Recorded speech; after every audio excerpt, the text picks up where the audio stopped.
انسان چې بدبخته د دنیا نه لاړ نو د کامیابۍ لاره خو بیا هلته نشته. دا کامیابي به انسان دنیا کې د خپل ځان سره حاصلې د دنیا نه به د ځان سره وړي.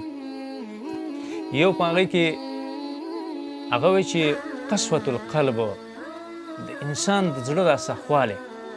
کله چې د انسان زړه سخت شي نو ګوره په دې کې د الله دین نه راځي، دې کې د الله محبت نه راځي، دې کې د رسول الله صلی الله علیه وسلم تابعداري نه راځي، د ایمان خوند ورته نه محسوسیږي، د اسلام په ارکانو باندې نه پوهیږي، دارنګې د زکات په ورکولو کې هغې ته خوند نه محسوسیږي، په روژې نیولو کې هغه ته خوند نه محسوسیږي، په عبادت کې ورته خوند نه محسوسیږي، ځکه زړه سخت شوی دی.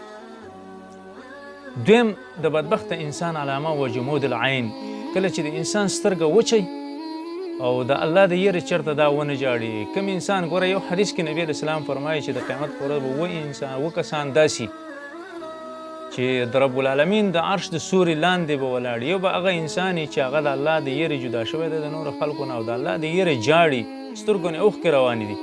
یو بل حدیث کې امام منذریم ذکر کړی دی چې کل عین باکیه، هره سترګه به د قیامت په ورځ باندې جړېدونکې، الا عین بکت من خشیت الله، مګر هغه سترګه چې هغې دنیا کې د الله نه یېرېدلې ده او جړا یې کړې ده، ابه د قیامت په ورځ باندې نه جاړي.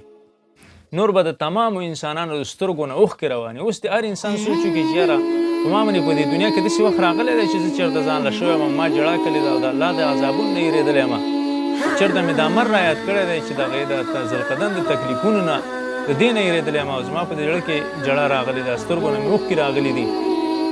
بلکې دا زموږ او ستاسو په صفتونو کې نشته دی. دا صفت را پیدا کول غواړي. نبي علیه الصلاة والسلام د دې دواړو علامونو یو حدیث صحیح حدیث کې امن غوښتی دی. الله هغه زړه علامه راکوه چې هغې کې ستا نه یره نه وي، هغه سترګې چې د هغې نه لا تدمع، د هغې نه اوښکې نه راځي او اوښکې مطلب دا دی چې زما په سترګو کې ژړا نه وي.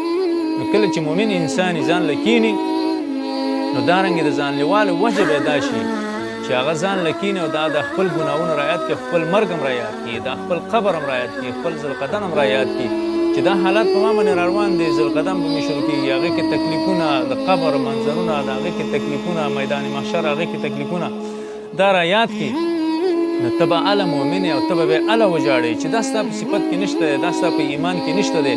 او سترګه د همداسې شپه او ورځ وچه کلکه ده، د الله د یېرې نه د شپې جاړي او نه د ورځې جاړي، نه تلاوت ته کښېنې نه هلته جاړي، نه د قرآن درس ته کښېنې نه هلته جاړي، نه چېرته د قیامت تذکره وشي، یا د قبر د عذاب تذکره وشي، یا د میدان محشر د جهنم تذکره وشي، د اور تذکره وشي او ستا په زړه کې هغه درد نه پیدا کېږي، اوښکې نه د سترګو نه دې اوښکې نه راځي، ته په دې باندې پوه شه چې ته بدبخته انسان یې.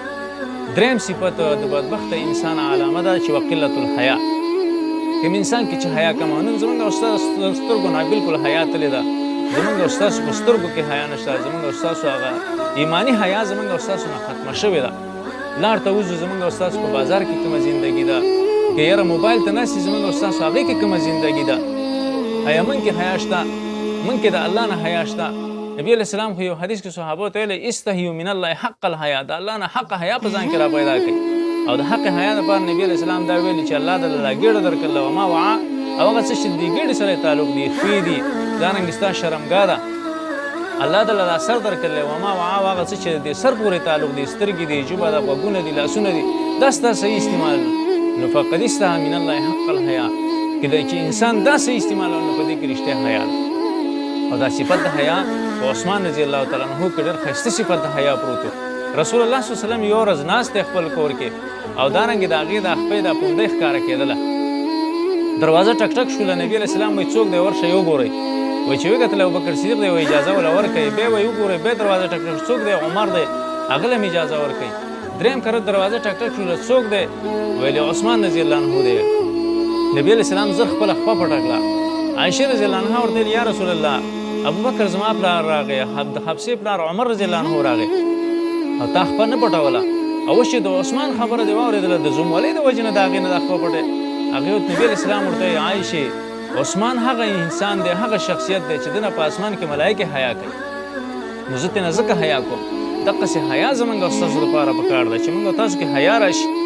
او دارنګې څلورم سبب د هغه انسان چې هغه بدبخته انسان دی، هغې کې څلورم صفت به دا چې والرعبة فی الدنیا، دنیا سره به مینه همیشه سهار پاڅي او د دنیا په تلاش کې دی چې زه څنګه وګټم او څنګه په کومه طریقه وګټم. دا ورسره سوچ نه چې حلال به ماته میلاوي که نه میلاویږي، خو صرف دې کوشش کوي چې پیسې پیدا کړي او دنیا وګټم.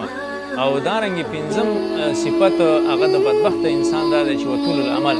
کوم انسان چې اوږده امیدونه ساتل، یاره زه خو لا اوس د 20 کالو یم او د 30 یم او د 50 یم او مرګ ډېر لرې دی، مرګ نه یادوي. او دارنګې د دنیا دا امیدونه ورته شیطان ښایسته کړي دي او په دې امیدونو باندې دا روان دی. دا امیدونه چې انسان ساتي، داسې امید مه ساته چې ته به سبا پورې جمدی. ځکه یو روایت د عبدالله ابن عمر رضی الله عنه کې دی، نبي علیه الصلاة والسلام ورته ویل عبدالله ابن عمره اذا امسیت فلا تنتظر الصباح، کله چې در باندې ماښام شي ګوره د سهار تمه مه کوه، او چې کله در باندې سهار شي ګوره د ماښام تمه مه کوه چې زه به ماښام ته ورسېږم. کیدای شي د دې ورځ په منځ کې ته د دنیا نه رخصت شي. او دا انسان به بدبخت دی چې هغه داسې اوږده امیدونه ساتي او روان یې په دې باندې. دا امیدونه راکمول